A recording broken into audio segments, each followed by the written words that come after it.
Then the 1909 law extended the ban across the nation, outlawing opium smoking and dens, but it permitted tinctures of opiates, including heroin, which was used by whites. These laws echoed the disparate sentences between crack and powder cocaine, which were created 75 years later. The first marijuana laws were, of course, enacted around 1914 as a reaction to the influx of Mexican immigrants coming from the Mexican Civil War. They came searching better economic conditions and brought with them marijuana. Most white people had never experienced it before, they didn't know anything about it, and they feared it, as they feared Mexicans.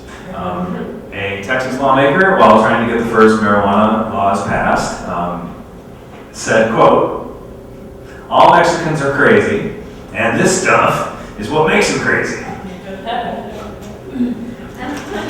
The first cocaine laws were created to control black workers in the South who had been given cocaine by their employers to increase productivity.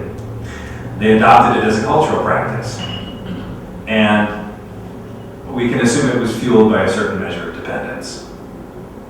As racial hatred and segregation continued on in the South, whites would often blame violence directed against them on cocaine, leading to the myth of the cocaine-crazed Negro, the amped-up mandingo ready to break one off in the collective ass of white America. Despite a vogue amongst the rich and famous that began in the 1880s, Southern lawmakers raised a hell of a ruckus about cocaine in order to get it added to the first federal drug statute in the Harrison Tax Act. Once it was passed, just like Mexicans with marijuana, blacks could be rounded up for possessing cocaine and or any common cocaine product, including tonics and lozenges. The Harrison Act, as I mentioned earlier, also began a criminalization of drug use, which would become the other integral part of the emerging mechanism of social control. On one side, drugs were trafficked in to achieve the physical control of either pacification or productivity. And now, on the other hand, possession laws are in place to achieve legal control over those who got out of line. Once the door was open to arresting people based upon what they possessed or what they consumed in this 1914 Act, the practice could easily be applied to any targeted community or segment of the population. So, all of this exists under the context and rubric of class. And this is a way of understanding the class element of social control. I'm going to read to you a passage from George Orwell's 1984, which sums up the problem beautifully. Throughout recorded time, there have been three kinds of people in the world: the high, the middle, and the low. The aims of these three groups are entirely irreconcilable. The aims of the high is to remain where they are. The aim of the middle is to change places with the high. The aim of the low, when they have an aim, for it is an abiding characteristic of the low that they are too crushed by drudgery to be more than intermittently conscious of anything outside their daily lives. Their goal is to abolish all distinctions and create a society in which all men shall be equal. Thus, throughout history, a struggle, which is the same in its main outlines, recurs over and over again. For long periods, the high seem to be securely in power, but sooner or later there comes a moment when they lose either their belief in themselves or their capacity to govern efficiently, or both. Then they are overthrown by the middle, who enlist the low on their side by pretending to the low that they are fighting for liberty and justice. As soon as they have reached their objective, the middle thrusts the low back into their old position of servitude, and they themselves become the high. Presently, a new middle group splits off from one of the other groups, or from both of them, and the struggle begins all over again. Social control through drugs, in particular, is a multi-layered phenomenon. It's highly compartmentalized within this existing class system. Surplus workers that are created by the global market economy can be distracted and otherwise neutralized by a combination punch of legal and illegal chemical pacification and legal prosecution should they make waves. Let me explain how this works. First, because of the immediate effect that drugs have on the mind and body and their potential for dependency, they are used often very effectively to exert a great deal of control over people physically. There are those that sedate, which are used to pacify populations: alcohol, opiates, tobacco. There are those that stimulate, which are generally used to increase the productivity of populations. These are amphetamines, caffeine, cocaine. Add to that a panoply of psychotropic, pharmaceutical drugs meant to directly control or modify behavior. Now, regular drug use or drug addiction consumes large quantities of time and energy for the user. It's a full-time job. The sheer numbers of addicted today are staggering. The National Institute on Drug Abuse estimates that America holds around 24 million addicts a year at a cost of $181 billion.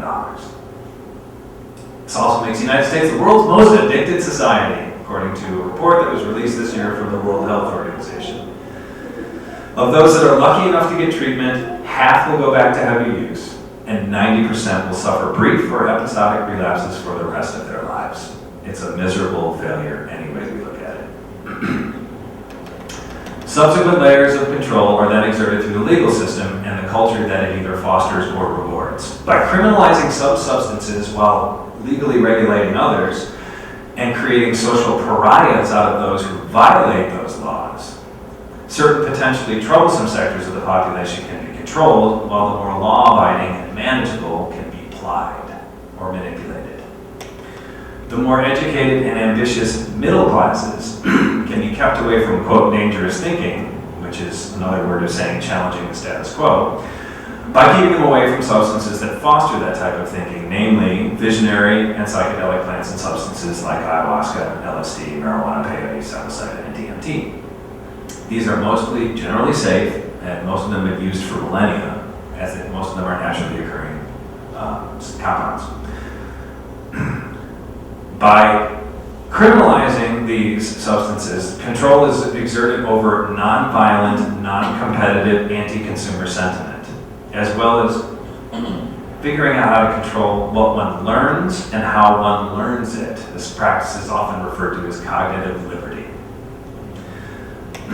A good example of cognitive liberty is somebody who takes shamanic plants in order to heal traumas from the past, and they are choosing to take this healing path because it's what they feel is most effective for them. However, the government criminalizes that healing path, even if it's proven to be something beneficial, because of the other aspects of using this plant, right?